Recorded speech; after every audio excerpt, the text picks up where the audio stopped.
For the past 50 years, atrazine has helped Louisiana producers protect their crops from weeds at a relatively low cost. In fact, atrazine has been one of the most important crop protection products farmers have in their arsenal for weed control.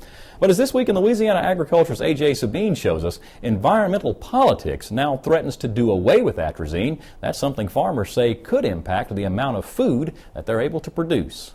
For years, sugar producers in Louisiana have managed weeds in sugarcane fields with atrazine, a common crop protection product produced by Syngenta in St. Gabriel. But now environmental groups have targeted atrazine and agriculture, a war that could take atrazine off the market. Jerry White works as the executive director of the Atrazine Network, a group of grain farmers based in Kansas.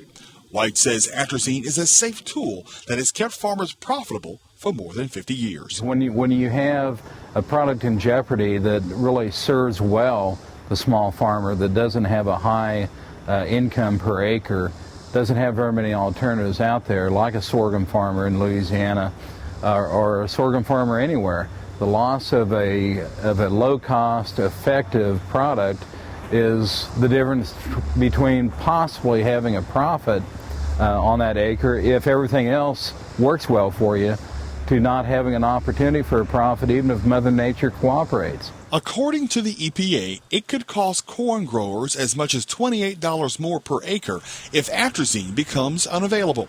In fact, the herbicide has been a critical tool for producers who use no-till conservation techniques, something environmentalists have been pushing for years. Moreover, eliminating atrazine would eliminate thousands of jobs across the country, including here in Louisiana. Ralph Cadell manages the St. Gabriel Syngenta site.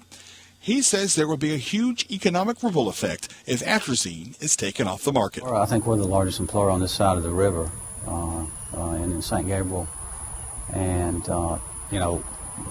we have, probably $100 million that we could see as an impact if that number of jobs were lost. And then we buy probably $100 million worth of raw materials from neighbors. So it wouldn't just affect the St. Gabriel site if atrazine wasn't here. It would affect the neighbors that we purchase raw materials from and all the suppliers that we purchase materials, maintenance materials and supplies and services from. So it would have a huge impact in this community. Atrazine can be found in nearly 60 products and has been the most studied crop protection product in history. Ron Williams has studied atrazine's impact on Louisiana watersheds.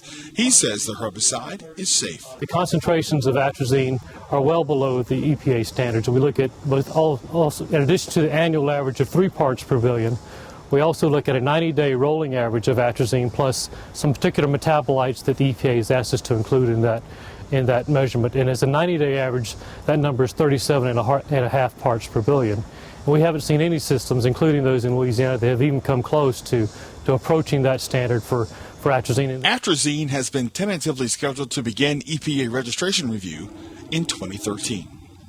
In Greensboro, North Carolina, I'm A.J. Sabine for This Week in Louisiana Agriculture. In June of 2006, the EPA re-registered atrazine and concluded that the herbicide, quote, posed no harm to the general U.S. population. If you'd like more information about atrazine, you can log on to our website, twilatv.org.